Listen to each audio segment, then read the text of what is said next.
मैं अभिषेक रावत, एक ऐसा नाम जो बरसों तक बिजनेस वर्ल्ड में चमकता रहा। लोग मेरे पापा को किंग ऑफ टेक्सटाइल कहते थे। हम दो भाई थे, मैं बड़ा।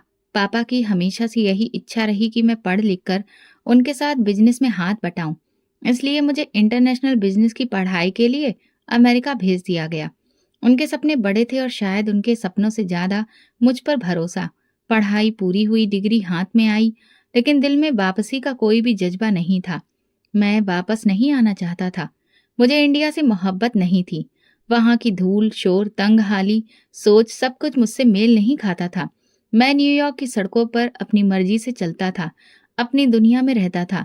मेरे आसपास कोई रोकने वाला नहीं था, कोई सवाल करने वाला नहीं। ये सब कुछ मेरे हिसाब से था। एक दिन अचानक अरमान का फोन आया, मेरे बचपन का जिगरी दोस्त। उसकी आवाज में खुशी छुपी हुई थी। भाई, मेरी शादी की डेट फिक्स हो गई है। 15 को मेहंदी है और बारात 17 को। तू नहीं आया तो मैं नाराज हो जाऊंगा। मैं हंसकर बोला, यार तू तो जानता है मैं ऐसे फंक्शंस में आने से बचता हूँ। उसने जवाब दिया, तो क्या तू मेरे लिए नहीं आएगा? वादा कर। मैंने वादा कर लिया। दिल में कुछ नमी थी। उसके लिए बचपन के वो दिन याद आ गए जब हम दोनों साइकिल लेकर पूरे मोहल्ले में घूमा करते थे। दूसरी तरफ पापा की तबीयत बिगड़ती जा रही थी। फोन पर माँ की आवाज सुनकर दिल हिल जाता। बेटा, तुम्हारे पापा बार बार तुम्हें याद कर रहे हैं। बिजनेस अब अकेले तुम्हारे भाई के बस का काम नहीं रहा। पापा से फोन पर बात हुई। उन्होंने बस इतना कहा, वापस आ जाओ अभिषेक, अब वक्त है कि तुम हमारी उम्मीदों का सहारा बनो। उनकी ये लाइन मेरे दिल में तीर की तरह लगी। मैं जानता था कि वो बीमार हैं और मेरा बार बार इनकार करना शायद उन्हें तोड़ देगा। मैं वापस आ गया। दिल्ली एयरपोर्ट पर कदम रखा तो एक अजीब सी हलचल, मिट्टी की, धुएं की, जिंदगी की। माँ, भाई, चाचा सब एयरपोर्ट पर थे। माँ की आंखों में आंसू थे, भाई की आंखों में शिकायत और चाचा के चेहरे पर वही पुरानी मुस्कान। सब मुझे लेकर सीधे घर आ गए। माँ ने गले लगाकर कहा, बस अब तू आ गया है, सब ठीक हो जाएगा। मैं खामोश रहा। मेरे लिए ये वापसी बस एक मजबूरी थी। 2 दिन गुजरे, घर में हर वक्त शादी की बातें हो रही थी। बुआ, मौसी, मामा सबने एक ही राय दी, अभिषेक अब तुम भी शादी कर लो, तुम्हारी उम्र हो गई है। मैं बस मुस्कुराकर रह जाता। दिल में कहता, मुझे शादी नहीं करनी। कभी किसी लड़की को देखकर वो कशिश महसूस ही नहीं हुई जो बाकी सबको होती है। शायद इसलिए कि मेरे इरादे कुछ और ही हैं। मेरे जैसे इंसान को कोई खास चाहिए, और खास यहाँ कहाँ। मेहंदी में 2 दिन बाकी थे। अरमान ने खास तौर पर कहा था कि मेहंदी में जरूर आना। मैंने कहा, ठीक है भाई, जरूर आऊंगा। उन 2 दिनों में घरवालों ने मुझे सिखाया कि मेहमानों से कैसे पेश आना है। बिजनेस की फाइलें दिखाई और पापा ने तो यहाँ तक कह दिया कि अब तुम्हें कंपनी के बोर्ड में बैठना है। मैंने सब कुछ सुना, सिर हिलाया, लेकिन दिल अभी तक न्यूयॉर्क के उस स्टेडियम को ढूंढ रहा था। मेहंदी का दिन आया। दिन भर काम में रौनक रही। अरमान के फोन पर फोन आते रहे, आ रहे हो ना, लेट मत हो जाना। शाम होते ही मैं ड्रेसिंग रूम में गया और अपना फेवरेट कुर्ता निकाला, ब्रांडेड सफेद, जिस पर हल्का सा गोल्डन काम था। माँ ने दरवाजे से झांक कर कहा, कितना खूबसूरत लग रहा है मेरा बेटा। मैं हंसते हुए बोला, आपको तो मैं हर हालत में खूबसूरत लगता हूँ। ड्राइवर गाड़ी निकाल कर गेट पर ले आया। मैं आईने में खुद को देखने लगा। बाल परफेक्ट, शूज पॉलिश किए हुए और खुशबू वैसी जो किसी खास मौके पर लगाई जाती है। जैसे ही गाड़ी से उतरा, फंक्शन हॉल के बाहर रोशनी की जगमग आंखों में लगी। सब लोग हंस रहे थे, हंसी मजाक चल रहा था। ढोल बज रहा था जिस पर लोग नाच रहे थे। मैंने सांस भरी और दिल में कहा, चलो देखते हैं आज का जश्न कैसा होता है। मैं हॉल में दाखिल हुआ, लेकिन अभी तक मुझे नहीं पता था कि मेरी जिंदगी में वो पल, वो लम्हा, आज का दिन सब कुछ बदल देने वाला है। हॉल में कदम रखते ही शोर और रोशनियों ने मेरा स्वागत किया। हर तरफ रंग बिखरे हुए थे, लोग शोर मचा रहे थे, कैमरामैन इधर उधर भाग रहा था। फंक्शन अपने चरम पर था। मैंने एक तरफ बैठने का सोचा, ज्यादा गपशप करना मेरे एटीट्यूड में नहीं था। वेटर ट्रे लेकर मेरे पास आया। मैंने ठंडा पानी पिया और नजर इधर उधर घूमने लगी। हर कोई व्यस्त था, खुश नजर आ रहा था। अरमान का छोटा भाई मेरे पास आया, भैया आप बैठे क्यों हैं, डांस करिए ना। मैंने मुस्कुराकर इनकार किया, यार मैं यहाँ सिर्फ तुम लोगों के लिए आया हूँ, मुझे नाचने का कोई शौक नहीं है। इसी दौरान मेरी नजर स्टेज की तरफ गई। अरमान और उसकी होने वाली पत्नी हंसते हुए बैठे थे। उनके साथ कुछ लड़कियां भी थीं, जो अपनी पारंपरिक कपड़ों में बहुत खुश और व्यस्त थीं। लेकिन एक चेहरा बाकी सबसे अलग था। वो खूबसूरत ग्रीन कलर के कपड़ों में बैठी थी। उसका अंदाज शालीन मगर आंखों में गहरी खामोशी। मैंने पहली बार उस लड़की को देखा तो कुछ लम्हों के लिए जैसे आसपास का सारा नजारा रुक सा गया। ये कौन है? मैंने खुद से सवाल किया। पहली बार किसी लड़की ने मेरा ध्यान इतनी गहराई से अपनी तरफ खींचा था।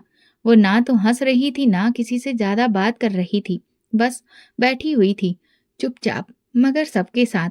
मैंने अपने फोन का कैमरा उसकी ओर मोड़कर उसकी तस्वीर लेने की कोशिश की, मगर फौरन ही खुद को रोका। ये तू क्या कर रहा है अभिषेक? मैंने खुद को टोका। मैंने नजर हटाई, पानी का घूंट लिया, लेकिन अगले ही लम्हे दोबारा उसे देखने लगा। डांस परफॉर्मेंस शुरू हुआ, ग्रुप स्टेज पर आया, शोर और ज्यादा बढ़ गया। लेकिन मेरा ध्यान उस शोर में भी सिर्फ उस चेहरे पर था। वो कभी कभी मुस्कुरा उठती, कुछ कहती और फिर नजरें झुका लेती। कोई खास बात नहीं कर रही थी, लेकिन हर अंदाज में खुददारी थी। अरमान मुझे देखकर स्टेज से नीचे आया, मेरे पास आकर बैठा। फंक्शन कैसा लग रहा है? जबरदस्त, सब कुछ परफेक्ट है, मैंने फॉर्मेलिटी से भरा जवाब दिया। उसने कहा, यार तुझे लेकर ही टेंशन थी, तू आया तो मुझे बहुत अच्छा लगा और अब मैं कुछ टेंशन से फ्री हूँ। फिर वो उठकर आगे बढ़ गया, मैं वहीं बैठा रहा। कुछ लम्हों के बाद वही लड़की स्टेज से उतरी। मुझे लगा जैसे मैं उठकर उसके रास्ते में आ जाऊं, शायद कोई बात हो जाए। मैं सच में ऐसे खड़ा हुआ कि वो मजबूरन मेरे सामने आई। उसने मेरी तरफ देखा, एक लम्हे को उसकी नजरें मेरी आंखों से टकराईं और फिर वो खामोशी से मेरे पास से गुजर गई। कोई एक्सप्रेशन नहीं, कोई मुस्कुराहट नहीं, कोई हैरत नहीं, बस चुपचाप गुजर गई, जैसे मैं वहां था ही नहीं। और मुझे न जाने क्यों बुरा लगा, जैसे मैं उससे कुछ उम्मीद कर बैठा था, लेकिन वो उम्मीद खत्म हो गई थी। मैंने खुद से कहा, ये सब इतना आसान नहीं है। शायद अभी भी मेरी नजरें उसकी तलाश में थीं। एक मौके पर वो किचन के पास से गुजरी तो अरमान की पत्नी ने उसे आवाज दी, साक्षी, पानी लाना जरा। साक्षी, मैंने दिल में नाम दोहराया। अब मैं जानता था कि उसका नाम क्या है। मेहंदी का फंक्शन खत्म होने को था। मैंने मौका देखकर अरमान को पकड़ा। वो भी गिफ्ट लेने के काम में व्यस्त था। अरमान, एक बात पूछनी है। वो लड़की वही जो तुम्हारी पत्नी के साथ बैठी थी, ग्रीन कलर के सूट में, उसका नाम साक्षी है ना? अरमान ने मुस्कुराकर कहा, हाँ, क्या हुआ? बस वैसे ही अच्छी दोस्त लग रही है। तुम्हारी पत्नी की पक्की दोस्त है। जितने हम दोनों दोस्त हैं उतने ही ये दोनों भी हैं। वो हंसा। अच्छा, कहाँ की है वो? मैंने अचानक से पूछ लिया। अरे बस दिल्ली की ही है। अभी तो बहुत सारा शादी का ही काम बाकी है यार। मैंने हाँ में सिर हिला दिया, लेकिन दिल में सवालों का तूफान था। मैंने खुद को रोका। ज्यादा कुरेदना खोदना फिलहाल ठीक नहीं लगा। मैं वापस अपनी जगह पर बैठ गया और काफी देर तक वहीं बैठा रहा। फंक्शन खत्म हुआ, लोग जाने लगे, लेकिन मेरे अंदर कुछ शोर हुआ था। साक्षी एक नाम, एक लम्हा, एक इनकार, जिसने मेरे दिमाग में जगह बना ली थी। मैं गाड़ी में बैठे बैठे ही सीट से टेक लगा ली। ड्राइवर ने आईना सीधा किया। मैंने कहा, बस चलो। गाड़ी चली, लेकिन मेरा मन वहीं पर रुका हुआ था, उसी लम्हे में, उसी चेहरे पर। मुझे नहीं पता था आगे क्या होने वाला है, लेकिन इतना जरूर जान गया था कि वो आम नहीं थी और शायद मैं उसके लिए तैयार नहीं था। अगले दिन मैं अरमान के घर गया। उसका कमरा अब भी वैसा ही था जैसा बचपन में हुआ करता था, बस थोड़ा सा ठीक ठाक कर दिया गया था। बेड पर बैठते ही मैंने बात शुरू की।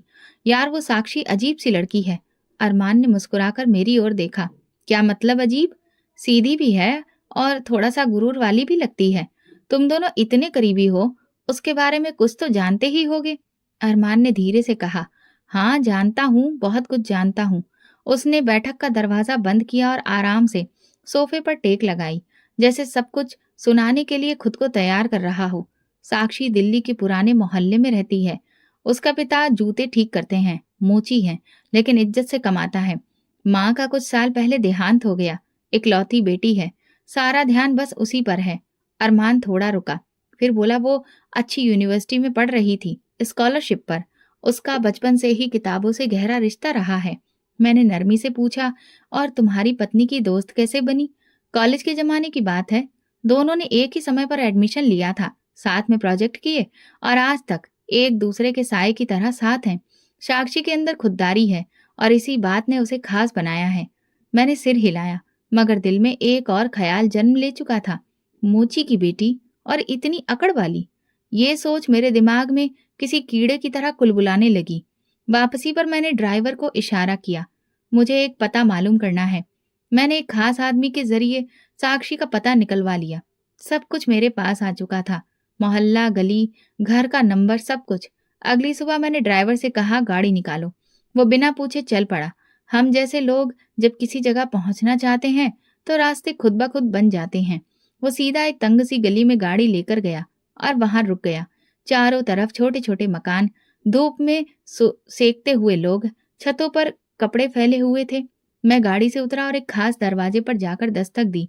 काफी देर बाद दरवाजा खुला। सामने वही चेहरा, हैरत, उलझन और एक लम्हे के लिए खामोशी। आप? वो सिर्फ इतना ही बोली। मैंने खुद को संभालते हुए अच्छे अंदाज में कहा, अंदर आने के लिए नहीं कहेंगी? आपसे एक बात करनी है। वो आसपास देखते हुए बोली, पापा घर पर नहीं है, इसीलिए तो आया हूँ। जो बात करनी है सिर्फ आपसे करनी है। कुछ लम्हों की हैरत के बाद वो मुझे देखते हुए पीछे हटी। मैं अंदर दाखिल हुआ। छोटा सा कमरा, साफ सुथरा। एक तरफ स्टडी टेबल पर किताबें रखी थीं। दीवार पर कुछ धार्मिक बातें लिखी थीं। पंखा चल रहा था, मगर गर्मी महसूस हो रही थी। उसे बैठने का इशारा करके वो खुद खड़ी रही। मैंने सीधी बात शुरू की। अरमान ने बताया, आप पढ़ाई में बहुत अच्छी हैं, लेकिन आपके पापा एक मोची हैं। जाहिर है इतना खर्चे उठाने के लिए उनका आसान नहीं होता होगा। वो खामोश रही। मैंने अपनी जेब से एक सफेद लिफाफा निकाला, मेज पर रखा। इसमें कुछ पैसे हैं, गिफ्ट समझ लीजिए। कोई शर्त नहीं है, कोई सवाल जवाब नहीं, बस मेरी तरफ से मदद है। वो ठीक से मेरी तरफ देखे बिना ही बोली, मुझे आपके पैसों की कोई जरूरत नहीं है। सच में, ये तो मैं बस अपने मन से दे रहा हूँ। मेरे पापा गरीब जरूर हैं, लेकिन इज्जत से कमाते हैं और मेरी पढ़ाई का खर्चा भी वही उठा रहे हैं। मैं किसी भी गैर मर्द की मदद को अपने लिए सही नहीं समझती। मैंने दोबारा लिफाफा उसकी तरफ सरकाया। सोच लीजिए, मैं एक बिजनेसमैन हूँ, किसी पर एहसान नहीं करता। इसे सिर्फ जान पहचान की शुरुआत समझ लीजिए। वो एक कदम पीछे हटी। मेहरबानी होगी, आप ये लिफाफा वापस लेकर यहाँ से चले जाएं। मैं अकेली हूँ और आपका यहाँ होना ठीक नहीं। मैं लम्हा भर के लिए उसे देखता रहा, फिर खामोशी से लिफाफा उठाया और दरवाजे की तरफ बढ़ा। वहां जाकर रुका। एक राय दूं? कभी कभी खुददारी जरूरत से बड़ी नहीं होनी चाहिए। वो बोली, नहीं, मुझे आपकी राय की जरूरत नहीं है। वो दरवाजा खोलकर खड़ी रही। मैं बाहर निकला, दरवाजा बंद हो गया। गाड़ी में बैठते ही मैंने शीशा ऊपर कर दिया। दरवाजे बंद हुए, लेकिन दिमाग के दरवाजे खुल गए। साक्षी के शब्द बार बार गूंज रहे थे। उसके इनकार ने मेरे अंदर वो सब कुछ छीन लिया था जो शायद बचपन से मेरे साथ था, हर किसी पर पूरी तरह से कंट्रोल करना। मैंने बिजनेस डील्स में बड़े बड़े फैसले किए थे। हर बार जीत सिर्फ मेरी होती थी, लेकिन आज एक तंग गली में रहने वाली लड़की ने मेरी हैसियत पर सवाल खड़ा कर दिया था। अगले दिन ऑफिस नहीं गया, बस एक कमरे में बैठकर बार बार वो मंजर सोचता रहा। तो वो समझती है कि मेरी कोई हैसियत नहीं, या ये सब उसका कोई नाटक है। मैंने अपने खास आदमी संजय को बुलाया। पता करो उसका रूटीन क्या है, कब कहाँ जाती है, उसके पापा कहाँ काम करते हैं, कब लौटते हैं। संजय ने सिर हिलाया। कल तक सारी रिपोर्ट आपके हाथ में होगी सर। अगले दिन जैसे ही संजय ऑफिस में दाखिल हुआ, मैंने घड़ी देखी। ठीक 10 बजे, मतलब पापा कहीं न कहीं काम पर होंगे। संजय ने बताया, उसके पिता बड़े चौक पर सड़क के किनारे काम करते हैं। उनके पास रोज पुराने ग्राहक आते हैं, छतरी लगाकर जूतों की मरम्मत करते हैं। ज्यादातर समय वहीं रहते हैं। मैंने कहा, एक काम करो, गाड़ी तैयार रखो, शाम को बड़े चौक जाना है। शाम 4:30 बजे मैं गाड़ी में बैठा संजय के साथ। मैंने काले शीशे लगवा रखे थे ताकि पहचान ना हो सके। वहां वही नजारा था जैसा मुझे बताया गया था। एक ठीक ठाक उम्र का इंसान झुककर काम कर रहा था। चेहरे पर मेहनत का रंग था, मगर अकेलापन और खामोशी भी। मैंने खुद को कुछ पल रोका, लेकिन फिर एक अजीब ख्याल आया। अगर ये इंसान कुछ दिन काम ना कर सके तो साक्षी मजबूर हो जाएगी। मैंने ड्राइवर से कहा, गाड़ी धीमी करो, जब वो सड़क पर आए हॉर्न दो। कुछ पल बाद वो वाकई उठा, शायद किसी ग्राहक से बात करने। जैसे ही वो सड़क के किनारे आया, ड्राइवर ने हल्का धक्का दिया। वो घबराकर पीछे हटा और अगले ही पल मेरी गाड़ी का बायां किनारा उसकी टांग से टकरा गया। धक्का हल्का सा था, मगर असर गहरा। लोग दौड़े, शोर मच गया। मैं तुरंत पीछे की सीट पर झुक गया। संजय ने हालात संभाल लिए। बस हल्की चोट है, फिक्र मत कीजिए, अस्पताल ले जा रहे हैं। हमने पास के अस्पताल में उन्हें भर्ती करवा दिया। मैं मौके से गायब हो गया, लेकिन संजय वहीं रहा। डॉक्टर को हिदायत दे दी गई थी कि किसी भी तरह की कमी नहीं होनी चाहिए। पैसों की कोई परवाह नहीं, सारे खर्चे मैं उठाऊंगा। इस बात से मैंने खुद को मसीहा बना लिया था, एक हमदर्द, एक मददगार। रात को संजय ने रिपोर्ट दी। सर, साक्षी अस्पताल आई थी, रो रही थी, परेशान थी। हमने बताया कि कोई खास आदमी उनके पापा का इलाज करवा रहा है। वो बार बार पूछती रही कि वो कौन है। मैंने कहा ठीक है, अगली बार पूछे तो बताना। अभिषेक रावत। 2 दिन बाद मैं खुद अस्पताल पहुंचा। सफेद कमीज और ब्लू जीन्स पहने, धूप का चश्मा लगाए, हाथ में फूलों का गुलदस्ता। रिसेप्शन में मैंने साक्षी के पापा का रूम नंबर पूछा। नर्स ने बताया कमरा नंबर 6, लेकिन अभी वहां उनकी बेटी है, इसलिए आप वहां जा सकते हैं। मैं धीरे से कमरे की तरफ गया। दरवाजा थोड़ा खुला हुआ था। साक्षी अंदर कुर्सी पर बैठी थी और उसके पापा बेहोशी में लेटे हुए थे। मैंने दरवाजे पर दस्तक दी।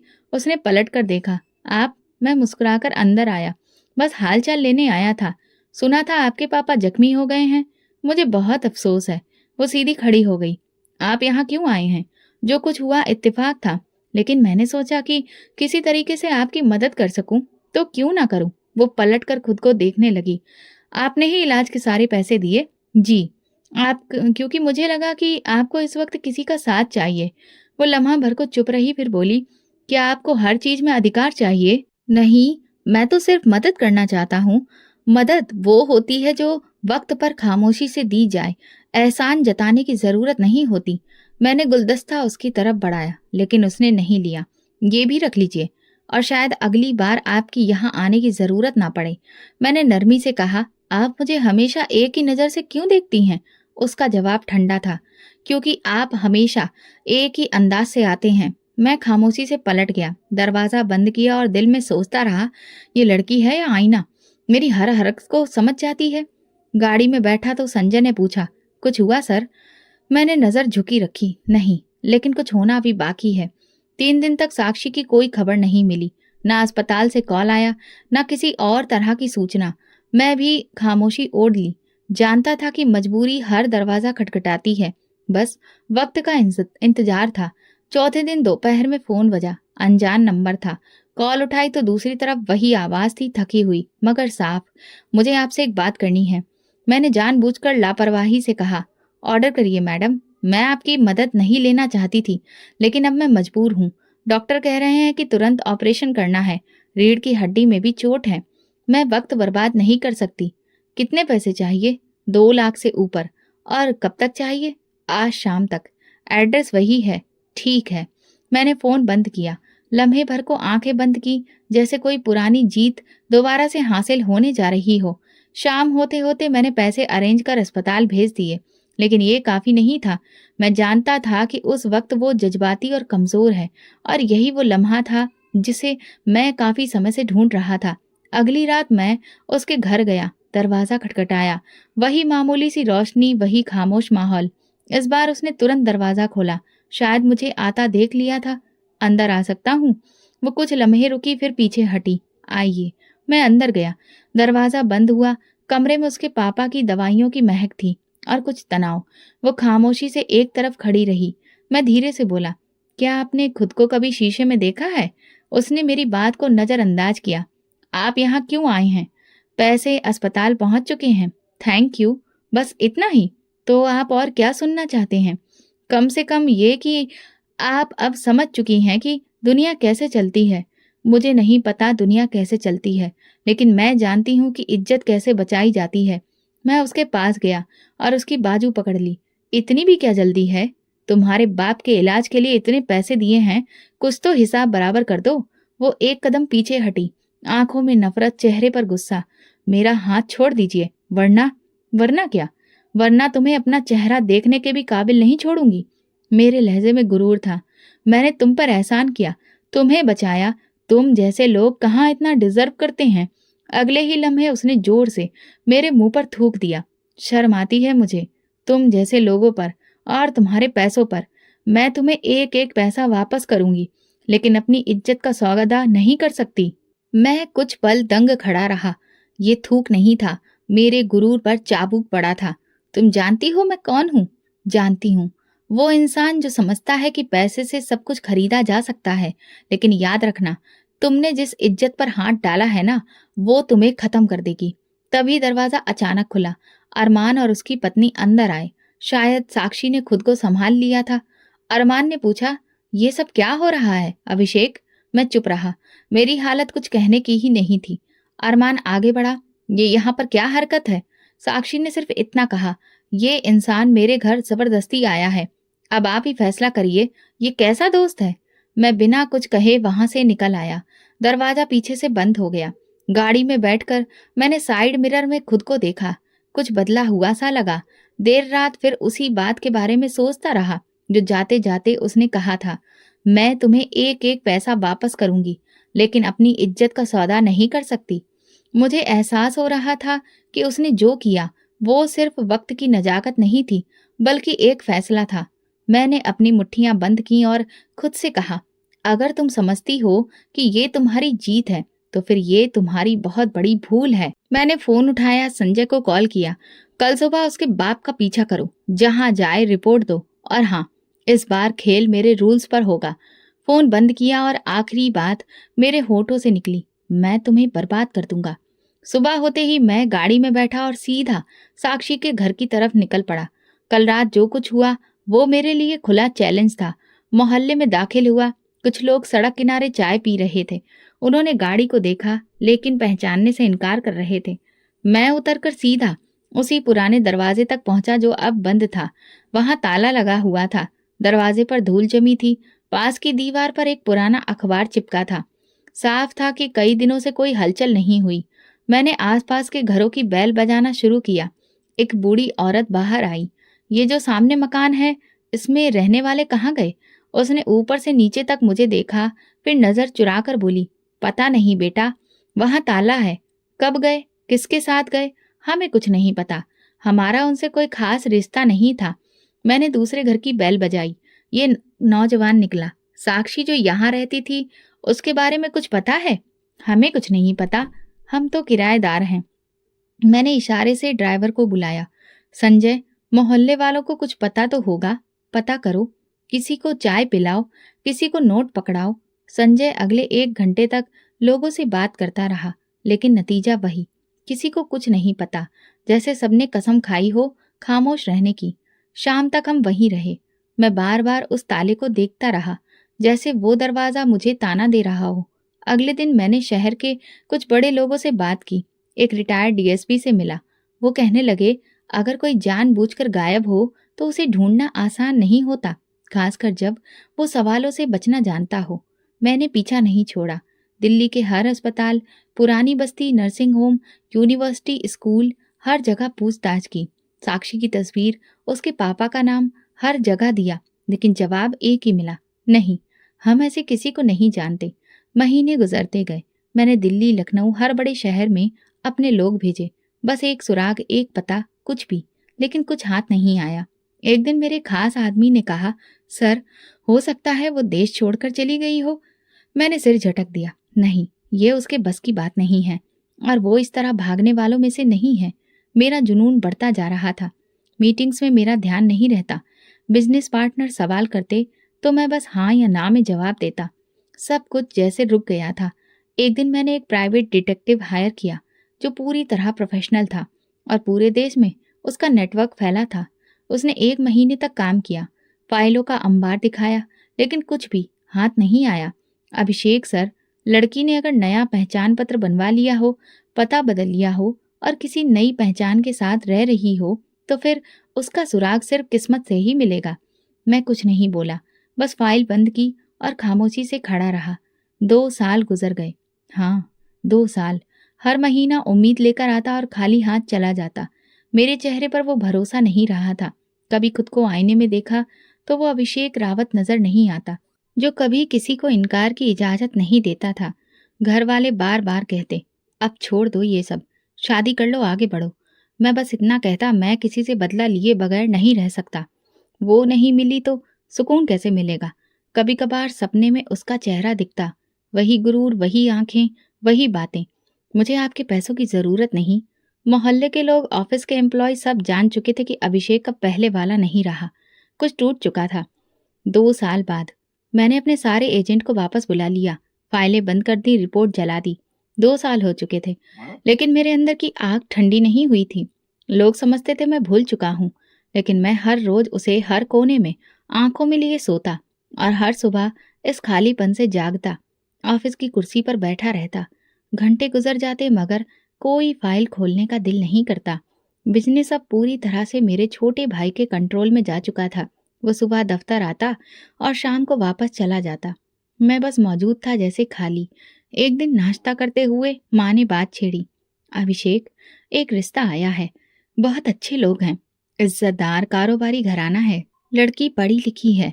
मैंने मुंह में निवाला लिए बिना जवाब दिया। मन ही मन कहा शादी नहीं करना चाहता।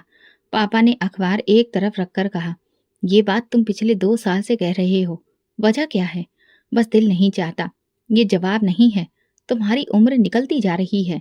भाई से छोटे होकर वो पहले शादी कर लेगा तो लोग क्या कहेंगे? मैंने कहा, लोगों ने पहले भी क्या कहा है जो अब कहने से फर्क पड़ेगा?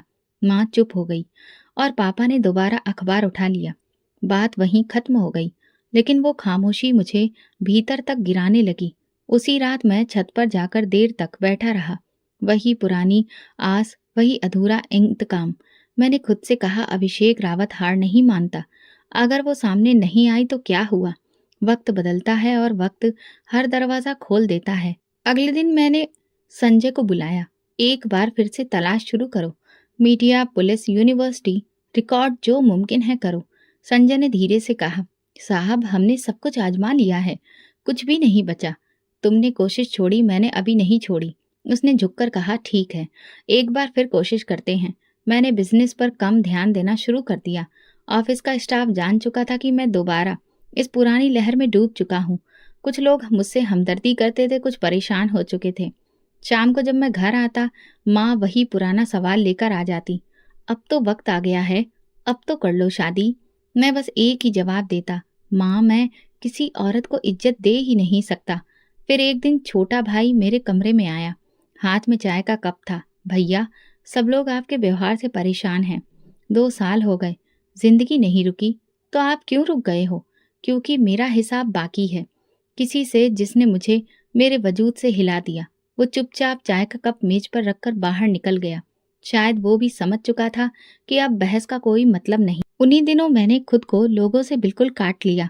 सोशल मीडिया डिलीट, दोस्तों से बात खत्म, सिर्फ पुराने नोट्स, साक्षी की तस्वीर और वो शब्द जिन्हें मैं कभी निकाल नहीं पाया। एक दिन ऑफिस में बैठा था, अकाउंट्स टीम का हेड आया। सर, ऑफिस ऑडिटर की टीम अगले हफ्ते आ रही है।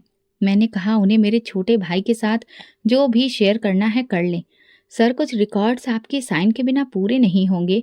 मैंने फाइल उठाई, साइन किया और वापस देते हुए कहा, बाकी काम छोटे के साथ ही तय करो। उसी दिन शाम को संजय वापस आया, हाथ में कुछ कागज थे। सर, कुछ जानकारी मिली है। एक औरत है जिसकी पहचान अभी ठीक से नहीं हुई, लेकिन यूपीएससी की टॉप लिस्ट में शामिल हुई थी 2 साल पहले। एड्रेस तो थोड़ा पता चला है, लेकिन तस्वीर अभी तक नहीं मिली। नाम क्या है? साक्षी। मैं कुर्सी से सीधा होकर बैठ गया। पूरी तसल्ली कर लो, अगर वही है तो मुझे जल्दी खबर दो। उसी पल मेरे शरीर में एक बार फिर बिजली दौड़ गई, जैसे खाली वजूद में कुछ पलटा हो। रात को देर तक नींद नहीं आई। वो नाम, वो पहचान, अब अगर वो सामने आए तो मैं उसे बता दूंगा अभिषेक रावत को इनकार करने की कीमत क्या होती है। अगले दिन दोपहर के समय ऑफिस में बैठा था, कुछ रिपोर्ट्स देख रहा था जब सिक्योरिटी गार्ड भागता हुआ अंदर आया। साहब, पुलिस की गाड़ी आई है बाहर। मैं चौंक कर उठ गया। पुलिस? क्यों? वही तो हम भी पूछ रहे हैं, अंदर आना चाह रहे हैं। मैं कुर्सी से उठा और बाहर निकलने ही वाला था कि रिसेप्शन से कॉल आई। सर, एक लेडी ऑफिसर आई है, उनके साथ में 3 सिपाही हैं और वो कह रही हैं कि आपसे तुरंत बात करनी है। नाम बताया? जी सर, साक्षी। मेरी आंखें कुछ लम्हों के लिए जम गईं।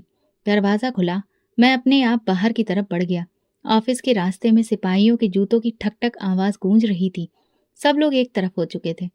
कुछ नज़रों में हैरानी थी, कुछ में डर, लेकिन मैं खुद शॉक्ड हो रहा था।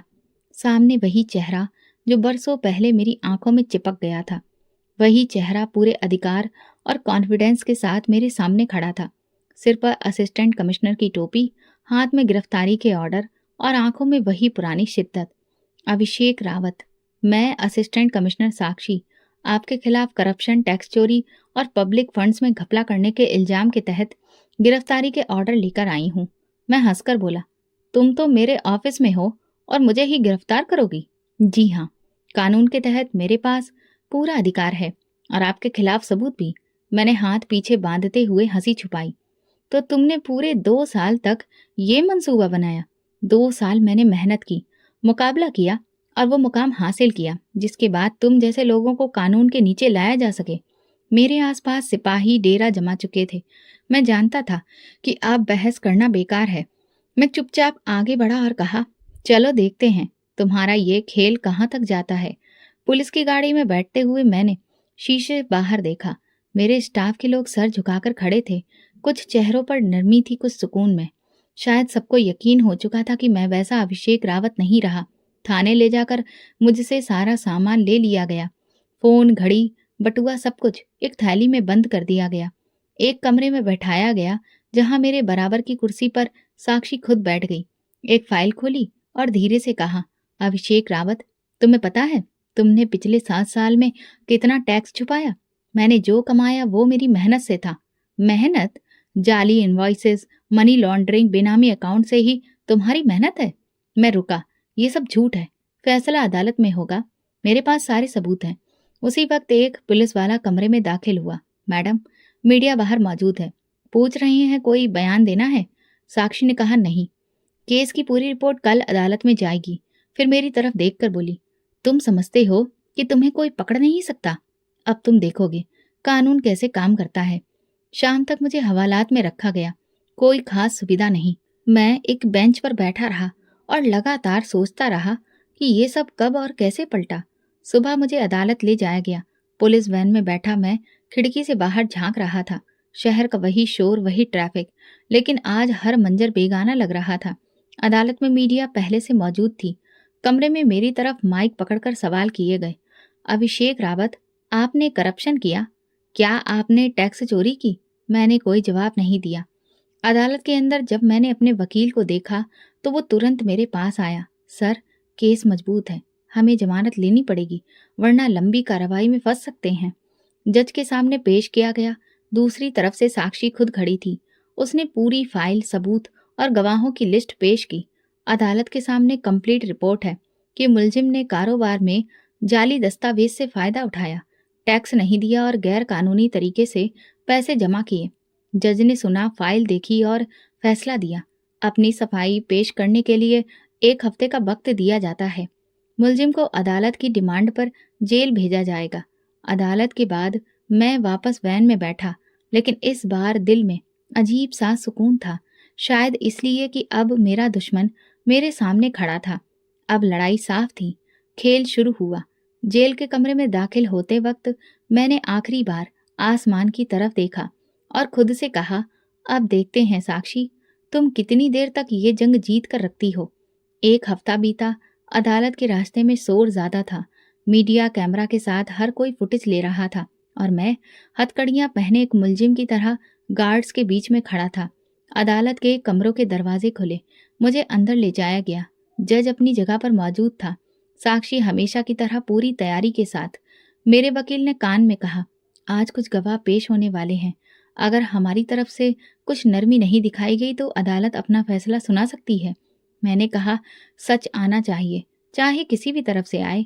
अदालत की कार्रवाई शुरू हुई। साक्षी ने फाइल खोली। आज मैं 2 गवाह पेश करूंगी जो मुलजिम के केस के दृष्टिकोण से अहम गवाह हैं। जज ने इजाजत दी। अदालत के कमरे में पहला आदमी दाखिल हुआ। मेरी नजर चौंक उठी। वो मेरा अपना ड्राइवर था, जिसे मैं सालों से सैलरी देता था, जिसके परिवार के प्रोग्राम में साथ बिताया। अब वो गवाही देने मेरे खिलाफ आया था। गीता की कसम खाइए कि आप सच बोलेंगे। जी बिल्कुल। साक्षी ने पहला सवाल किया, क्या आप अभिषेक रावत के पर्सनल ड्राइवर थे? जी, कई साल उनके साथ रहा। क्या आप उस दिन मौजूद थे जब साक्षी के पिता पर गाड़ी से टक्कर मारी गई थी? जी, मैं ही गाड़ी चला रहा था और अभिषेक साहब ने जानबूझकर टक्कर मारने को कहा था।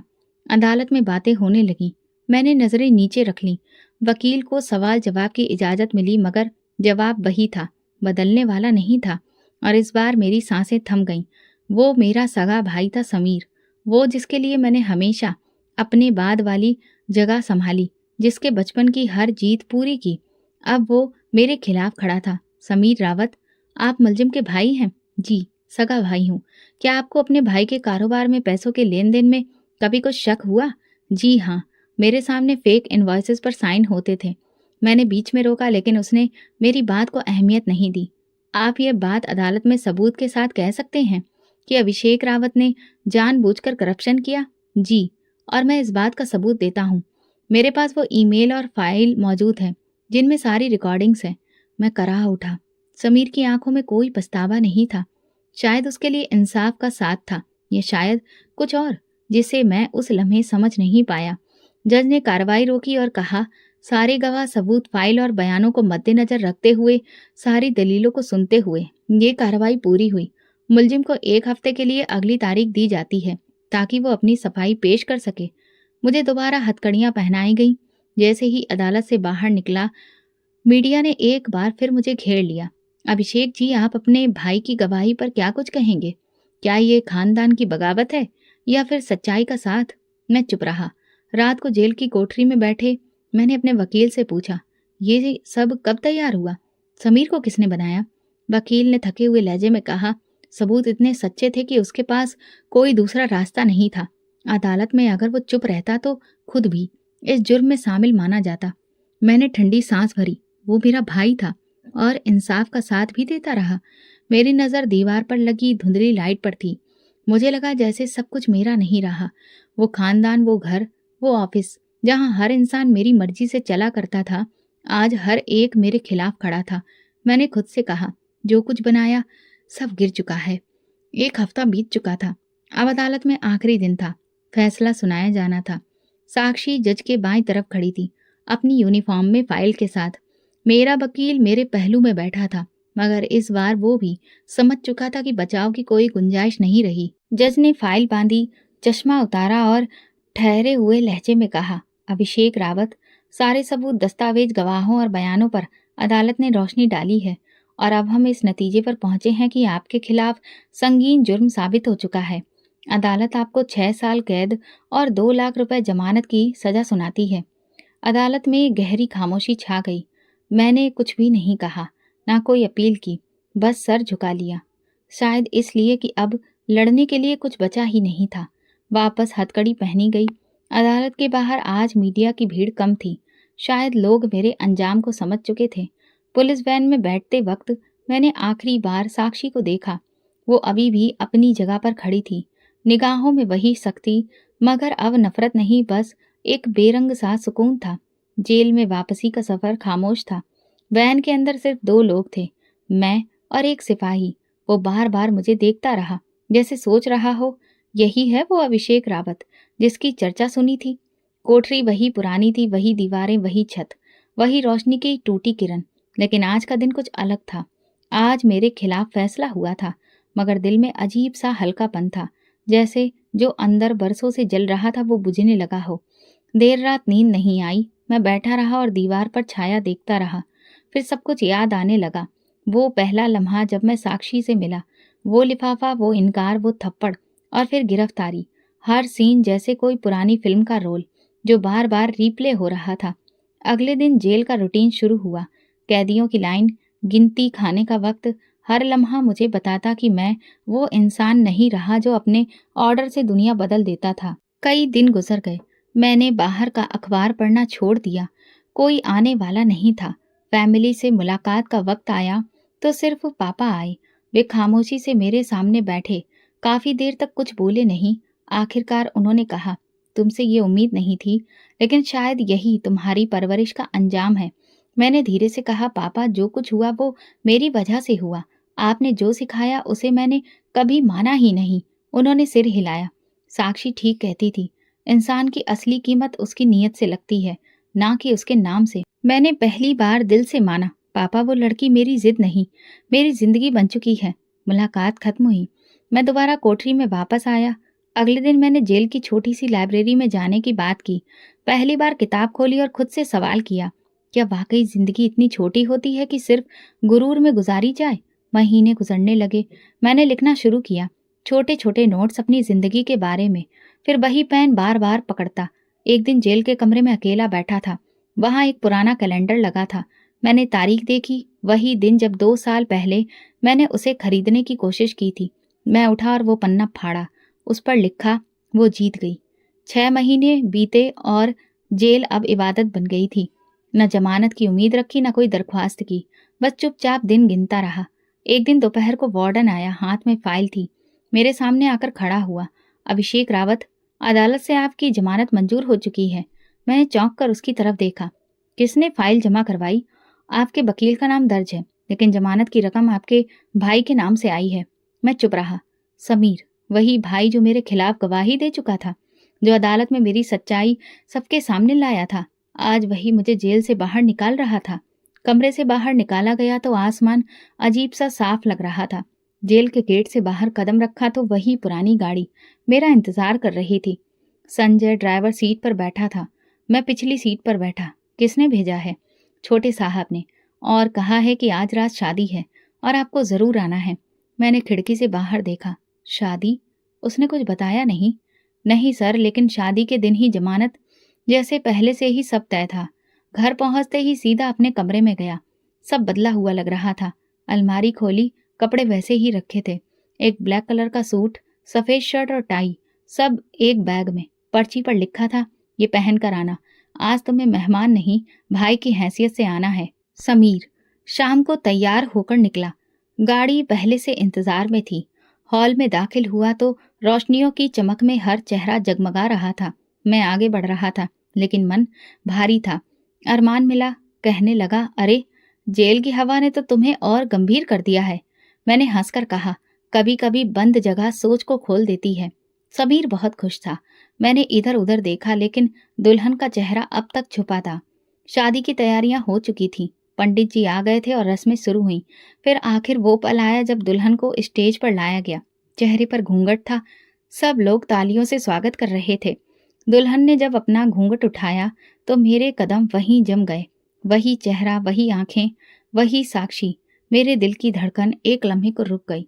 वो नजर भरकर मुझे देख रही थी, लेकिन इस बार उसकी आंखों में हार नहीं थी, ना ही गुस्सा, बल्कि सुकून था। अरमान मेरे पास आया। क्या बात है, पत्थर क्यों बन गए?